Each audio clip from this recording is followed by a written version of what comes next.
힘드시죠? 괜찮으세요? 지난주에 우리가 나눴지만 바울은 그 로마에 있는 그 가족들에게, 지체들에게, 성도들에게 편지를 보내면서 먼저 자기의 정체성을 밝혔습니다. 쉽게 말하면 내가 누구인가라는 겁니다. 주님 안에서. 사람들은 열심히 예배를 드리고 또 열심히 또 교회를 다닌다고 하지만 과연 내가 예수 그리스도 안에서 어떤 사람인지 분명히 정체성 여러분 아셔야 된다는 것이죠. 그런 분명하게 자신은 예수님의 종이다라는 표현을 썼습니다. 이 종은 단순하게 뭐 우리가 쉽게 말하는 교회에 다니다 주님의 종이다라고 말하지만 그는 정말로 2000년 전에 사람들이 인간 취급하지 않았던 존재로 여겼다는 거예요. 복음 앞에서. 그러면서 하나님은 자기를 복음 때문에 부르셨다. 콜림하셨다는 분명한 확신이 있었고 그래서 하나님은 바울을 어떻게 해요? 세상과 갈라놓으시고 구별하셨습니다. 우리가 세상 속에 살지만 여러분들 분명한 구별함 가운데 말씀 가운데 사셔야 됩니다. 내가 예수 믿는지 하나님 나를 왜 부르셨는지 분명히 바울은 복음 때문에 부르심을 받았다는 사실입니다. 이 복음은 그저 바울이 만든 게 아니었죠. 구약 성경에서 하나님이 하나님의 선자들을 통해서 미리 약속하신 그런 언약의 성취였습니다. 이 약속은 뭐였다? 다시 사는 것입니다. 그래서 이 부분 때문에 유대인들은 목숨을 바쳐서 어떻게 해요? 하나님의 말씀을 따랐고 율법에 따라 산 거예요. 우리가 왜 예수를 믿고 있냐는 거죠. 우리가 왜 예수님을 따르고 있는가? 단순하게 이 땅에서 하나님께 어떤 복을 받고자가 아니라 분명한 것은 뭐다? 다시 사는 믿음이 있어야 된다는 겁니다. 그런데 그 존재가 그럼 누굴 통해서 믿는가라는 거예요. 그게 바로 예수님이신데 예수님은 첫 번째 어떻게? 다윗 왕으로부터 그 혈통의 씨를 받은 존재가 된다. 두 번째는 성령의 능력으로 그가 있을 때에 죽은 자들도 살려야 되고 자신도 살아야 된다라는 사실을 분명히 밝히셨고 그 죽음도 그냥 죽음이 아니라 구약성에서 말씀하셨어요. 온갖 물과 피를 쏟으시고 그렇게 돌아가셨다는 사실. 그것이 바로 구약에 하나님 사람들을 통해서 우리에게 말씀하셨고 그 약속을 예수님 지키셨습니다. 그 이유 때문에 바울이 어떻게 해요? 목숨을 바쳐서 복음 앞에 서는 거예요. 이게 바로 그의 정체성이었습니다. 여러분 신앙은요. 그저 우리가 이 땅에 살아가면서 주일날 교회에 나오는 건 이게 아닙니다. 이것은 하나님을 만나고자 하는 하나의 약속의 행위일 뿐이고 이 행위를 통해서 복음이 나타나야 된다는 사실이죠. 날 통해서 정말 다시 사는 믿음이 있는가? 두려움에 떨어서 근심까지 사는 인생이 아니라 분명한 믿음 가운데 사셔야 된다는 사실입니다. 그래서 이유 때문에 오늘 바울이 하나님으로부터 예수로부터 뭘 받았다? 은혜와 직분을 받았다. 은혜는 십자가의 사랑을 말씀드렸어요. 사도가 뭐냐? 하나님께 부르심을 받은 책임. 하나님 우리에게 이 땅에 부르신 목적이 분명히 있다 없다? 있다라는 거예요. 그것 때문에 내가 십자가의 사랑을 힘입고 내가 사도의 직분을 받았다는 거예요. 사람들은 교회 나면 장로 직분 받고 권사 직분 받고 여러분 이게 직분이 아닙니다. 그 직분을 내가 왜 받고 있는가? 라는 분명한 정체성 우리가 알아야 된다는 사실이죠. 그래서 바울은 이 직분과 사명은 나만 받은 게 아니라 말씀드렸죠. 로마인은 너희들이 정말 예수님을 통해서 믿음 통해서 복음을 믿고 구원을 받았다면 나만 받은 게 아니야. 너희들 모두도 그 부르심에 대한 그 부르심에 하나님의 안에 속한 자들이다라고 분명히 말씀하셨습니다. 그래서 이 로마서를 읽고 있는 그 로마에 있는 지체들 또한 나도 그렇게 살았고 너희들도 동일하게 그렇게 살아야 된다는 말씀 아니겠습니까? 이게 바로 부르심 콜링에 대한 이유라는 것을 우리가 지난주에 나눴습니다. 자, 복음이 뭐다? 복음은 기쁜 소식입니다. 기쁜 소식. 그러니까 우리가 예수 믿으세요. 그럼 어떤 사람에게 이 예수가 기쁜 소식이 될 수 있는가라는 거예요. 말씀드렸지만 아픈 자에게는 병치료가 기쁜 소식이고 가난한 자에게는 예수를 통해서 분명히 잘 사는 게 기쁜 소식입니다. 하지만 그것은 제한적이다라고 말씀드렸습니다. 내가 아무리 이 땅에서 많은 것을 가지고 건강할지라도 죽음 앞에서는 여러분 허무합니다. 그래서 바울이 로마에 있는 성도들한테 정말로 주 예수 그리스도가 이 땅에 오신 목적, 하나님이 우리에게 약속하신 그 약속의 궁극적인 목표가 뭐냐? 바로 영원히 사는 것, 영생이다. 신천지가 말하는 영생이 아니라 정말 영원한 생명이 얻는 것이라고 우리에게 가르쳐줬습니다. 그래서 그것들 때문에 너희들 이 땅에서 하나님의 말씀을 가지고 구별되어 살아가는 것이다 라는 거예요. 우리가 분명 그런 정체성을 가졌으면 좋겠습니다. 그래서 바울은 그 로마에 있는 성도들한테 그래 너희들은 같은 마음 같은 생각을 품어야 돼. 그리스도 안에서. 그래서 우리가 나눴고 오늘 8절부터 가장 먼저 그 로마에 있는 성도들한테 바울은 내가 너희들 하나님께 감사한다고요. 그럼 감사가 뭐죠? 사람들은 감사라고 하면 내가 무엇을 얻어서라고 감사를 생각하지만 바울은 그렇게 말하고 있지 않습니다. 먼저 내가 그 로마에 있는 성도들을 감사하는 것은 바로 예수 그리스도 때문에 감사하다는 거예요. 무슨 말씀이냐면 너희도 예수님을 통하여서 영생을 얻었기 때문에 우리는 가족이야, 지체야. 그래서 나는 감사해, 하나님께. 그래서 먼저 8절에 이야기하고 있습니다. 예수님을 통하여서. 우리가 바울의 편지를 보면 항상 바울의 그 생각이 뭐냐면 인 그리스도입니다. 예수님 안에서. 그는 항상 예수님 안에서 모든 삶을 살았어요. 그래서 그가 다메섹에서 예수님을 만나고 나서 모든 것들을 배설을 여기고 모든 것들을 뒤로 생각했던 건 뭐냐면 내가 배운 지식과 경험보다 예수님이 더 소중하다는 사실이죠. 이게 바로 그게 복음의 핵심이었습니다. 예수님 안에서. 오늘 8절에서 그것을 말하고 있습니다. 그리고 우리가 감사라는 것은 말씀드렸지만 어떤 인간적인 감정을 넘어서는 게 감사거든요. 데살로니가 전서 5장 18절에 보면 바울은 분명히 얘기했어요. 범사에 감사하라. 범사가 뭐예요? 항상 어떤 일이든지. 근데 우리의 삶을 보면 여러분 항상 감사한 게 아니잖아요. 나에게 좋은 일 있으면 감사한 거고 나에게 좋은 일 없으면 감사하지 않은 거거든요. 지난주 목요일 목사님들하고 만났는데 꽤 많이 모이는 교회 목사님인데 그분이 너무 머리가 아픈 거예요. 사는 게. 감사가 없는 거예요. 내 안에. 왜냐면 목회가 행복해야 되잖아요. 그럼 행복하세요? 감사하세요? 왜 행복하지 않을까요? 목회가 짐으로 다가올 때 행복하지 않은 거거든요. 근데 그러면 바울의 믿음은 왜 모든 일에 감사할까요? 그는 복음을 전하는 게 너무 행복한 거예요. 그래서 그 뒤편에 이것이 예수 그리스도 안에서 너희를 향하신 하나님의 뜻이래요. 하나님의 뜻은 우리 상황과 관계없이 여건과 관계없이 어떻게요?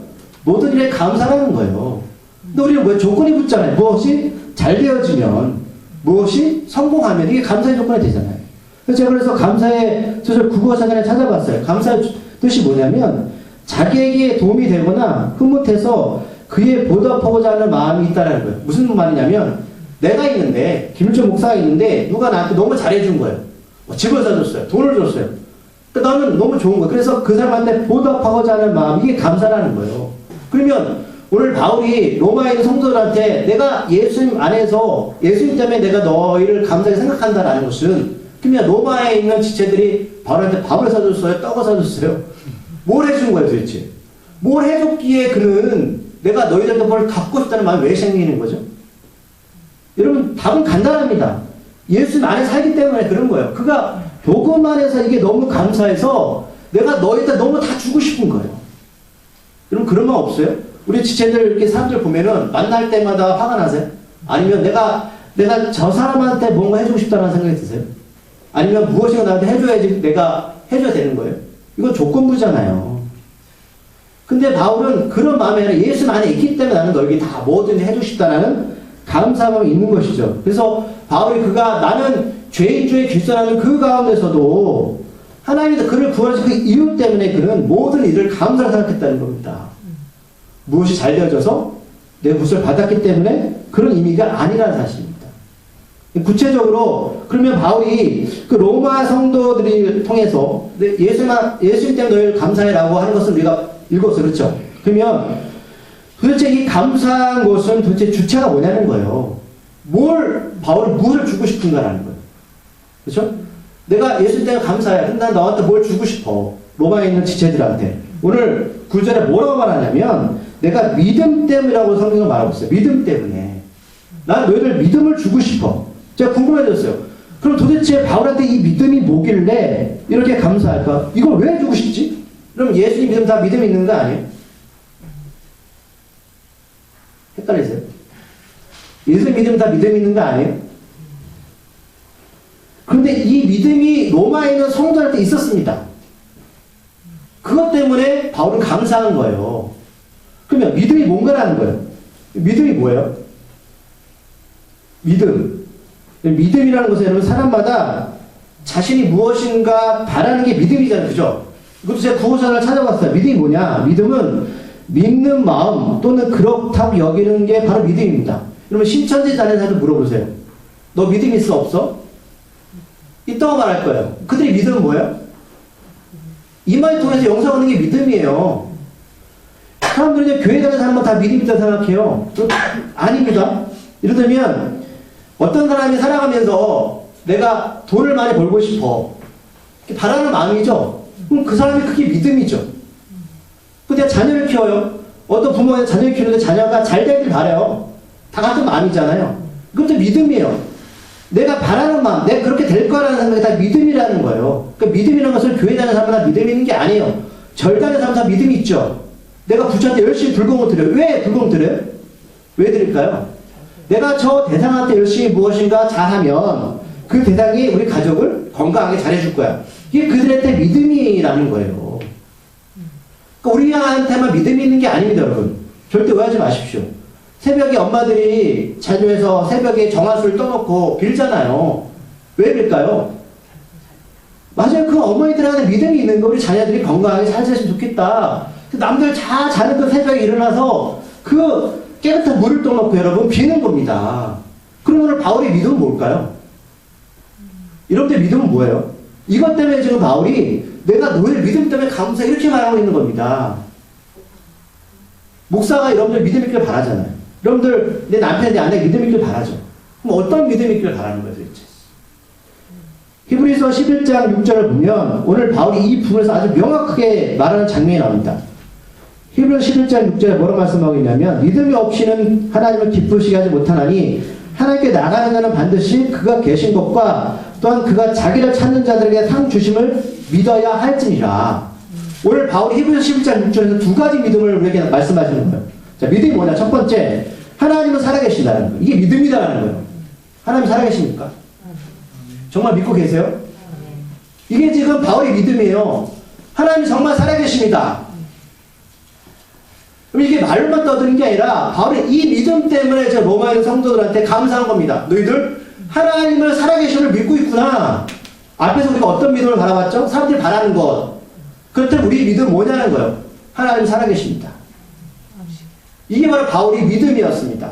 두 번째 뭐냐면 그 살아계신 하나님을 찾는 자들에게 상 주시는 것을 마음으로 믿는 것. 자, 하나님이 살아계십니다. 그래서 끝나는 게 아니라 그 하나님을 정말 절대적으로 정말 간절히 찾는 자들이 하나님은 상을 주실 거야. 이게 바로 바울의 믿음이었어요. 그렇다면 우리가 하나님 믿는다는 것은 단순하게 하나님 살아계셔 이게 아니라 그 전능하신 살아계신 하나님이 내가 그 하나님을 찾으면 어떻게 한다? 나한테 상을 주실 거야. 우리한테 상이 있잖아요. 여러분 상이 뭐예요? 내 자녀가 잘 되는 거, 성공하는 거, 맞아요. 그것도 여러분 상입니다. 물론 최종적으로 다시 사는 것이죠. 그런 확신이 바울한테 있었다는 겁니다. 이 믿음이 바로 로마에 있는 가족들한테 있는 거예요. 나는 너무나 기쁜 거야, 바울은. 그래서 나는 예수 안에서 하나님께 너한테 감사하고 있어, 너희들을. 그러면 우리에게 동일하게 말씀하시는 거잖아요. 우리에게 믿음 뭐다? 첫 번째, 하나님 살아계십니다. 그리고 하나님이 나에게 내가 간절히 찾으면 우리에게 상을 주실 겁니다. 이게 바로 우리의 믿음이라는 겁니다. 아멘이세요? 즉 믿음이라는 것은 바울이 말한 믿음은 훗날 어떻게 되어질 것, 이루어질 것이 아니라 이미 이루어진 것입니다. 여러분 하나님이 그럼 과거에는 안 계시고 미래에는 계십니까? 아니면 과거에 계셨는데 미래에는 안 계시는 분인가요? 믿음의 대상이 하나님이시잖아요. 하나님은 과거나 미래나 동일하시죠. 그분은 계신 분입니다. 우리가 이 땅에 태어나기 전부터 계신 분이 이게 바로 믿음이라는 거예요. 그분을 우리가 신뢰하는 것 살아 계시잖아요. 이것을 믿고 있는가라고 우리에게 묻고 있는 겁니다. 그러니까 이 믿음이 로마 성도들에게 있었고 이것이 오늘 성경에 보니까 세상 밖으로 알려졌대요. 세상 밖으로. 그렇다면 지금 바울이 말하는 것은 교회라는 울타리는 여러분 사람들이 우리만 하나님 믿어라고 말하는 게 아니라 이것들이 예수를 모르는 사람들에게 저 사람 보니까 하나님이 살아계심을 믿고 있구나. 그리고 저 사람들은 거기서 끝나지 않고 그 전능하신 하나님이 이들에게 상을 주시는구나 라는 것을 알고 깨닫게 되었다는 거예요. 이걸 세상 사람들에게 알려졌다. 이것 때문에 바울은 예수를 통해서 하나님께 감사하고 있는 것입니다. 왜요? 이것이 바로 복음의 통로가 되는 것이거든요. 그 여러분 신앙은요 우리 교회 안에서만 이루어지는 게 아니라는 사람을 분명히 말씀하고 있는 거예요. 세상 사람들을 보면서 널 보니까 하나님 살아계신 거 알 것 같아. 널 보니까는 하나님 너에게 상 주시는 거 알 것 같아. 이게 바로 믿음이라는 겁니다. 그렇기 때문에 9절에서 바울은 예수님 안에 있는 그 기쁜 소식 안에서 성령으로 섬기는 하나님이 바로 자신의 증인이 되신다는 거예요. 내가 이렇게 말하는 것은 내 말이 아니야. 이해하시죠? 하나님 나의 증인이 되셔. 그리고 나서 내가 이것 때문에 항상 기도를 쉬지 않고 믿음 안에 있는 로마 성도들을 위해서 중보 기도하고 있습니다. 지금 바울이 말하는 것은 그 로마에 있는 지체들이 이 믿음이 사람들에게 알려졌고 이것이 끊이지 않고 계속해서 연속적으로 끊임없이 알려지길 바라는 마음에서 나는 하나님께 성령 안에서 기도하고 있어. 라는 겁니다. 목사가 여기 있는 성도들에서 가장 귀한 기도가 어떤 기도인지 아십니까? 여러분들의 영이 껴있어서 여러분을 통해 예수님이 증거되어 주는 겁니다. 물론 여러분들 어릴 때 힘들 때 여러분들이 잘 되어지고 문제가 있으면 해결받는 거 기도하죠. 하지만 그건 부수적인 부분이라는 겁니다. 물론 바울은 하나님께 너희 분명히 상 주실 것인데 그 전에 너희 하나님이 살아계시면 사람들한테 어떻게 인정받아야 되는 거예요. 이것 때문에 좀 바울이 영적으로 기도하고 있는 겁니다. 그렇기 때문에 바울은 하나님께 기도하고 있는 이 모습을 아주 재밌는 표현이 있어요. 신령으로 섬기는 하나님이 나의 증인이 되셨다. 이게 어떤 뜻이냐면 성령으로 내가 영으로 기도하겠다는 거예요. 영으로. 그러니까 로마에 있는 그 성도들과 오늘 바울이 이 편지를 제가 고린도에서 썼던 말씀드렸어요. 그렇죠? 아니 들어가기 전이잖아요. 그 고린도에 있을 때에 영으로 그들을 위해서 기도하고 있다. 그 사람들은 어떻게 쉬지 않고 기도하고 있을까? 기도할 수 있을까라고 물을 때에 바로 분명하게 영적으로 쉬지 않고 기도할 수 있다는 사실입니다. 우리가 생각하는 기도는 교회 안에서 어떤 형식적 기도도 있지만 하나님 말씀하시는 기도는 영적으로 세상에 나가서 쉼 없는 기도를 할 수 있다라고 우리가 말씀하고 있는 거예요.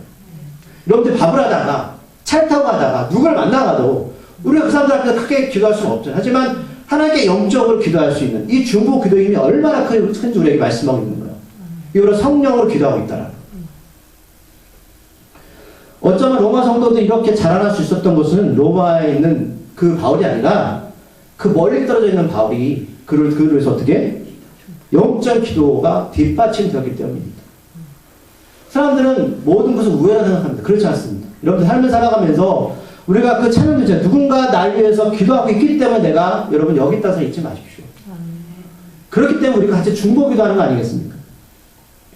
그러니까 바울의 기도는 로마에 있는 성도들의 영적 기도가 있었고 10절에 또 한 가지 기도가 있었는데 어떤 기도냐면 10절에서 어떻게 하서든지 로마로 가는 좋은 길을 얻고자 하는 기도, 이 두 가지 기도가 있었어요. 그러니까 바로 두 가지 가지고 기도했어요. 첫 번째 영적 기도, 로마에 있는 성도들 믿음으로 성장하는 것입니다. 그리고 두 번째는 내가 로마로 가기를 바라는 기도입니다. 이것은 담의 세계에서 하나님께 주신 약속이었죠. 그런데 우리가 솔직히 말하지만 바울이 로마로 갈 때 좋은 길로 갔습니까? 힘든 길로 갔습니까? 맞아요. 오늘 바울은 자기가 하나님 앞에 제가 하나님의 뜻을 위해서 로마로 좋은 길로 가기를 원합니다라고 기도했는지 모르겠지만 하나님은 그를 광야의 길로 내몰았습니다. 여러분 이게 어떤 생각이 드세요? 우리가 하나님께 기도해요. 저도 마찬가지입니다. 저도 하나님께 하나님 우리 교회가 우리 성도들이 하나님 앞에 좋은 길로 정말 하나님께서 바라시는 좋은 길로 가기를 바랍니다라고 기도합니다. 어떤 목사가 성도를 향해 하나님 저 성도 강한 길로 가게 해달라는 기도가 어디 있겠습니까? 어떤 부모가 자녀를 위해서 기도할 때 하나님 우리 자녀가 하나님 강한 길로 가게 해달라고 기도하는 부모가 어디 있겠어요? 그런 부모 없습니다. 그런데 바울이 이런 마음을 기도했지만 하나님이 정작 바울을 광야길로 보냈습니다. 저 이해가 안 갔습니다. 근데 이게 하나님 뜻이었더라고요. 우리가 인생을 살면서 이 광야길이 때로 힘들지만 하나님은 세상의 환경 좋은 바울을 들어다가 하나님의 광야길을 내보냈습니다. 그렇죠? 만약 바울이 다메섹에 예수를 만나지 않았다면 제가 몇 번 얘기했지만 그는 이렇게 광야길 갈 필요가 전혀 없습니다. 하지만 하나님은 그를 광야길로 내모르셨어요. 오늘 그 말씀은 오늘 바울은 오늘도 여전히 자기가 복음을 전하면서 한쪽 마음에는 정말 좋은 길로 가기를 바랐다는 사실입니다. 똑같습니다. 하지만 하나님은 절대로 우리의 마음 같은 길로 내보내지 않습니다. 그렇다고 우리가 또 볼 게 뭐냐. 그렇다면 왜 바울은 로마의 성도들을 이렇게 간절히 보고 싶어 했을까라는 거예요. 물론 하나님이 다메섹에 약속하신 건 있어요. 그래서 우리가 사도행을 쭉 살펴봤지만 그는 수많은 고난과 역경 가운데 로마로 가게 되었죠. 그렇다고 왜 바울은 그렇게 마음을 먹었을까? 왜 이렇게 로마에 있는 성도들을 보고 싶어 했을까라는 거예요. 우리가 사도행전 끝을 로마에 도착했잖아요. 그렇죠? 우리 거기까지 갔어요. 근데 사도행전 이 부분이 나와 있지 않아요. 사도행전에는. 그래서 하나님 약속하셨고 그 약속을 이루기 위해서 바울은 그 험난한 길을 갔지만 오늘 이 로마서에서 구체적으로 왜 바울이 그렇게 로마에 가고 싶어 했는지 그 부분에 나와 있다는 사실입니다. 자, 우리 11절 말씀을 다 같이 읽어볼게요. 11절 말씀 시작. 내가 너희 보기를 간절히 원하는 것은 어떤 신령한 은사를 너희에게 나누어 주어 너희를 경고하게 하나미니. 아멘. 자, 바울이 이렇게 간절하게 로마에 있는 성도들 왜 보고 싶어 할까요? 왜라고요? 어떤 신령한 은사가 있는데 이 어떤 신령한 은사를 로마에 있는 지체들에게 나누어 주고 싶어 했어요.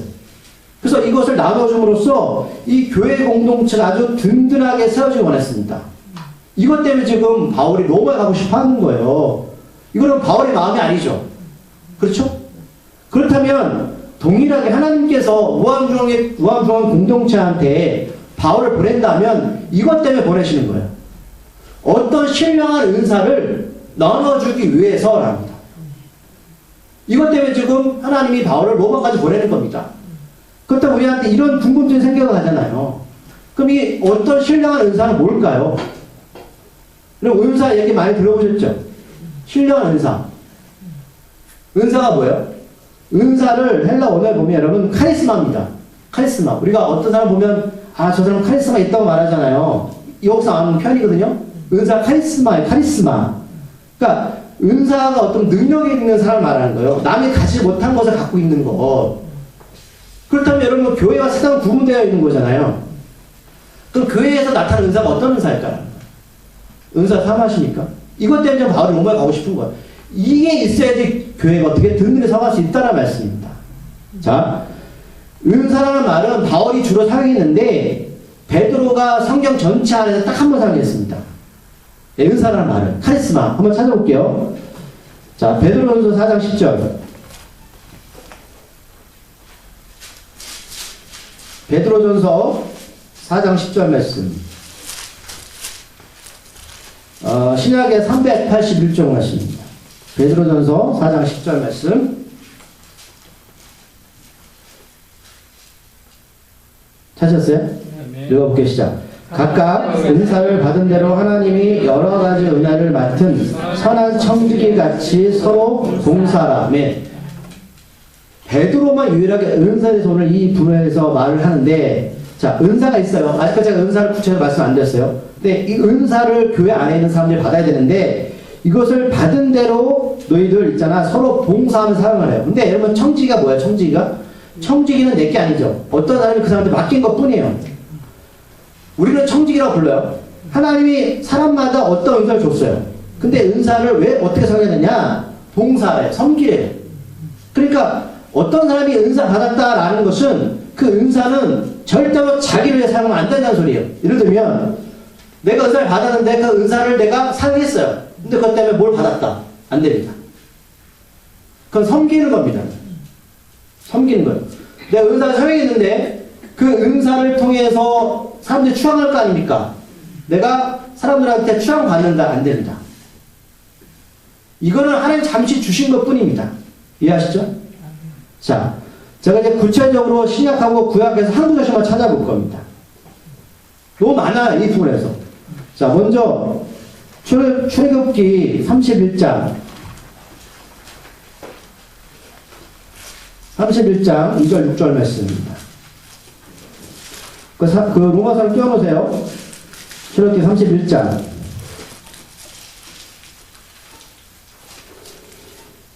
2절 6절까지 말씀. 이거 저희도 성경 공부할 때 말씀드렸던 장면이 합니다. 출애굽기 31장 2절 6절 말씀. 129쪽입니다. 찾았습니까?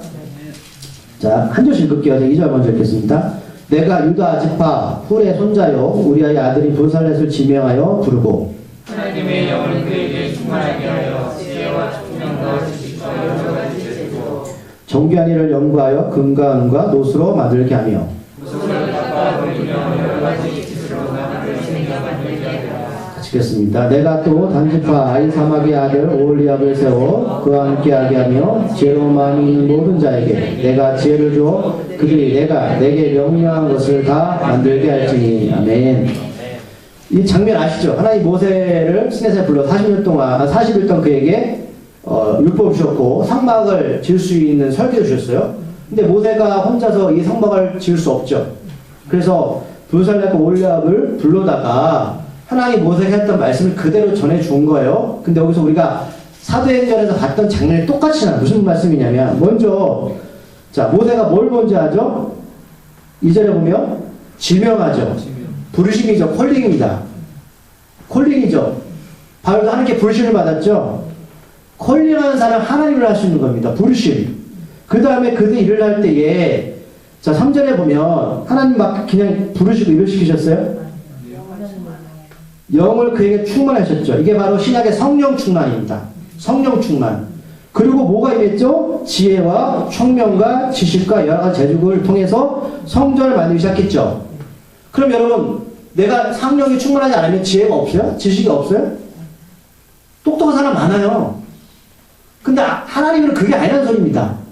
하나님 먼저 그 사람을 콜링하시고 나서 하나님 영을 충만케 하신 다음에 일을 시키신다는 사실이에요. 이게 바로 은사입니다.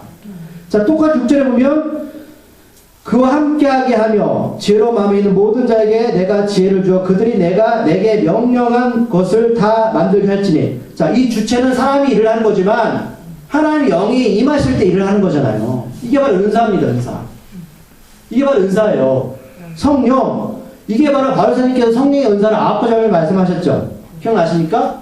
9가지 열매. 그러니까 바울사님은 너희들 열매를 통해서 알 수 있어. 너희가 아무리 예수님 인도하지만 열매가 없으면 하나님 사람 아니야. 근데 이게 성령의 열매예요. 무슨 말씀이냐면 어떤 열매의 핵심은 성령부터 이루어진다는 거죠. 사랑, 희랑, 화평, 오류, 절제 이런 것들. 그러니까 사람들 무슨 생각하냐면 내가 하나님께 뭔가 봉사를 열심히 하고 열심히 했을 때 열매를 맺어. 여러분 이거 아닙니다. 하나님 먼저 부르셔야 돼. 그리고 하나님 형이 그에게 임하여서 그를 통해서 일을 하게 하는 겁니다. 그래서 이걸 우리가 성령의 열매라고 부르는 거예요. 사람의 열매가 아닙니다. 내가 사랑을 나타낼 수 없습니다. 내가 자비를 나타낼 수 없습니다. 물론 그렇게 하는 척을 할 수 있습니다. 하지만 그것은 어떤 환경이나 여건이 변하게 되면 내가 드러납니다. 그래서 교회에서 싸우는 거예요. 하나님은 우리에게 말씀하시는 너 정말로 하나님의 부르심을 받은 자니? 바울의 정체성처럼. 그래서 너 정말 하나님의 회개와 하나님을 통하여서 예수를 통해서 성령 받은 사람이야? 이거 우리에게 묻고 계시는 거예요. 이게 바로 은사의 시작입니다. 그래서 고린도전서 여러분 12장 14절까지 보면 바울이 이 은사에 대해서 자세히 설명하고 있어요. 제가 이걸 오늘 다 할 수는 없습니다. 그러니까 제가 이거만 태도를 말씀드릴게요. 고린도 12장 14장까지 보면 세 장에 걸쳐서 말씀하시는데 오늘 보면 각 사람에 따라서 어떤 사람들이 병 고치는 은사, 어떤 사람은 예언의 은사, 어떤 방역 통역의 은사를 줬다고 말씀했어요. 그래서 바울은 이 은사들을, 그러니까 이 은사를 내가 로마에 있는 성도들에게 나눠주고 싶어. 그래서 가는 겁니다. 자, 그리고 이 은사는 뭐냐면 몸의 일부분처럼 모든 사람이 다 가질 수 있는 게 아니야. 하나님을 간절히 찬양해 주시는데 그걸 각 지체 역할을 하는 것 뿐이야. 높고 낮음이 없어. 그러니까 여기서 고린도전서에서 바울이 몸의 지체에서 말씀하시는 거예요. 어떤 사람은 팔, 어떤 사람은 다리. 내가 병 고치는 은사가 있을 때 그것은 다 높은 게 아니야. 내가 가르치는 은사, 그것도 높은 게 아니야. 그것은 단순하게 하나님 주신 몸의 일부분일 뿐이야. 그 머리는 예수님인데 그래서 고린도전서 12장 25절을 보면 이렇게 말씀하셨어요. 몸 가운데서 분쟁이 없고 오직 여러 지체가 서로 같이 돌보게 하신다라고 정의하고 있어요. 그러니까 은사는 교회는 뭐냐? 몸인데 예수님이 머리야. 근데 몸의 지체들이 각 은사 역할을 감당해서 완전한 교회를 이루어가는데 그 몸들은 서로 보완하는 거야. 지체들은. 그러면 지체는 왜 있어야 돼요? 몸을 위해서 있는 거잖아요. 몸이 교회라고 말씀드렸죠. 그러면 하나님이 로마 성도들한테 바울을 통해서 그 은사를 나누시길 원하시는 건 뭐냐면 로마에 있는 교회가 든든하게 서 가기 위해서 그 은사를 주시는 것 뿐입니다. 근데 머리는 예수님이시거든요. 머리 없는 사람이 있습니까? 아니잖아요. 근데 은사를 통해서 분쟁이 있는다? 있다? 그건 잘못된 겁니다. 그건 은사 아닙니다. 사단이 주는 겁니다. 그래서 고린도전서 13장에 가시면 12장 얘기한 다음에 13장에서 뭘 얘기하냐면 사랑이라는 얘기예요. 사랑. 왜 사랑을 얘기할까요? 너는 아무리 은사가 있어도 사랑 없으면 그거 아무것도 아니야. 사랑의 본질은 누구십니까? 예수님이시잖아요. 그러니까 은사의 주체는 예수님이시거든요. 하나님이요. 성령. 그리고 나서 14장 12절에서 은사가 교회에 필요한 이유를 말씀하고 있어요. 한번 이거 찾아볼게요. 고린도전서 14장 12절. (279쪽입니다) 고린도전서 14장 12절 찾으셨나요? 읽어볼게요. 시작. 그러므로 너희도 영적인 것을 사모하는 자인즉 교회의 덕을 세우기 위하여 그것이 풍성하기를 구하라. 여러분 은사는 사모하셔야 됩니다. 말씀드렸지만 사모하는 자에게 주시는 거예요. 그러나 그것을 너희가 받았은즉 뭘 위해 써야 된다? 교회의 덕을 세우기 위해 써라 이거예요. 너 죄를 쓰면 안 돼. 그러니까 13장에서 예수님이 없는 은사는 그거는 은사가 아니야. 자, 영적 은사는 풍성한 구하셔야 됩니다. 바로 이걸 주로 가는 거예요. 로마인들한테, 로마인 성도들한테. 그러나 반드시 교회의 덕을 위해서 해야 됩니다. 한 구절을 찾아보면 14장 마지막 40절부터 15장 1절까지 말씀입니다. 고린도전서 14장 40절부터 15장 1절까지. 여러분 이것을 같이 이해하셔야 돼요. 같이 읽으실 겁니다. 시작. 모든 것을 품위 있게 하고 질서 있게 하라. 형제들아, 내가 너에게 전한 복음을 너에게 알게 하노니 이는 너희가 받은 것이요 또 그 가운데 서는 것이라. 아멘. 우리가 성경을 이렇게 장을 나누시니까 장마다 끊으시면 안 돼요. 원래 성경은 장이 없다고 말씀드렸죠. 예. 자, 분명히 바울 선생님은 너희들은 품위 있게 질서 있게 라고 말씀하고 있어요. 품위를 해라 원을 보면 적절하게 질서. 하나님이 이 땅을 창조하실 때 질서 있게 창조하셨죠. 품위 있게 적절하게 질서 있게 사용해. 그의 덕을 위해서. 그런데 그러면 은사를 왜 주셨냐? 15장 1절에 분명히 말씀하고 있어요. 형제라, 내가 너에게 전한 복음을 너희에게 알게 하노니. 무슨 말씀이냐면 바울은 복음 때문에 복음 안에 은사가 들어가 있다고 말씀하는 겁니다. 복음 안에. 고린도 교회는 은사가 많았거든요. 은사가 풍성했습니다. 이것 때문에 문제가 많았어요. 너희들이 그리스도 안에 복음 안에서 은사가 들어가 있는 것이지 은사가 별개가 아니야. 그래서 후반에 이는 너희가 받은 것이요 또 그 가운데 선 것이라. 내가 왜 은사를 받았니? 좀 바울이 그러면 다시 돌아가면 이제 말씀을 정리할까요? 왜 바울이 로마에 있는 성도들한테 쫓아가서 은사를 왜 주고 싶어 한다고요? 이유는 간단합니다. 교회가 든든하게 서 가라 이거예요. 그런데 은사가 앞서거나 카리스마가 복음보다 더 강하게 밀어붙이면 그건 잘못된 겁니다. 이것 때문에 지금 바울이 가는 거예요. 은사를 주려고. 이게 바로 믿음입니다. 하나님이 여러분 여러분에게 은사 주시기 원하십니다. 사모하십시오. 풍성히 받으십시오. 그걸 통해서 여러분 복음을 증거하십시오. 네. 그리고 은사는요, 나 받아도 안 받아도 이게 아니에요. 여러분들 사모하셔야 됩니다. 간절하게 찾으셔야 됩니다. 분명히 바울이 은사들이 복음 안에, 예수님 안에 있음을 분명히 가르쳐주고 있습니다. 그렇죠? 이제 말씀 제가 정리할 겁니다. 이제 다시 처음으로 돌아가 정리하면 바울이 가지고 있는 믿음은 로마 교회 공동체 안에서 힘이 될 수 있었습니다. 분명하게. 그래서 성경 전체 증거하기는 예수 그리스도에 관한 약속들, 그리고 그 약속이 십자가에 죽으시고 다시 사심으로 증거되셨습니다. 그렇다면 이 영상 안에 있는 하나님 나라를 전파하기 위해서는 뭐가 필요하냐? 각 사람에게 필요한 은사들이 있다는 겁니다. 근데 그 은사는 오직 예수님 안에서 성령을 통해서 허락하신다는 겁니다. 먼저 그를 부르시고 나서. 그리고 그에게 성령을 통해서 은사를 주십니다. 그리고 일을 시키십니다. 지혜, 지식, 경험도 주십니다. 이 믿음이 바울 안에 있었고, 바울은 로마 교회 공동체 지체들과 함께 나누고 교회가 풍성하게 든든하게 서 가기를 바랬습니다. 이것 때문에 좀 바울 가고 싶어 하는 거예요. 로마 갔죠. 그럼 바울이 2년 동안 뭐 했는지 아시겠죠? 복음을 전했고 그의 성도들한테 은사를 나눠줬습니다. 은사를 사모하는 것은 나를 위함이 절대 아니라 우리들이 이 땅에서 함께 힘을 내고 그날을 소망하며 살아갈 수 있는 원동력이 될 수 있다는 사실입니다. 예. 기도하십시오. 하나님의 사랑하심을 받고 성도로 부르심을 받은 우왕정학계 지체들에게 오늘 바울이 똑같은 이야기를 합니다. 우리 하나님 아버지, 우리 아버지와 주 예수 그리스도로부터 은혜와 평강이 있기를 간절히 소망합니다. 여러분 어렵지만 하늘로부터는 은혜와 평강을 예수를 통해서 얻기를 바랍니다. 그것을 통해서 또 많은 어렵고 힘든 자들에게 도움이 되는 삶이 되기를 바랍니다. 기도하시겠습니다. 하나님의 은혜가 우리 모두에게 함께하기를 소망합니다. 하나님, 바울은 분명한 믿음과 또 은사에 대한 소망을 가지고 로마로 가고 있습니다. 그리고 이 은사를 이 로마 지체들에게 나누어주기를 소망했습니다. 아버지, 교회는 능력이 교회가 되게 됩니다. 그리고 부르심받은 자들이 그 지체 역할을 감당하게 됩니다. 하지만 사랑 없이, 예수 그리스도 없이 하는 모든 행위들은 거짓입니다. 아버지, 우리가 주님 안에서 이 은사들을 간절히 상마해서 하나님의 살아계심과 역사하심과 일하심을 믿지 않는 자들에게 담대하게 전하는 자 되게 하여 주시옵소서. 예수님의 이름으로 기도드립니다.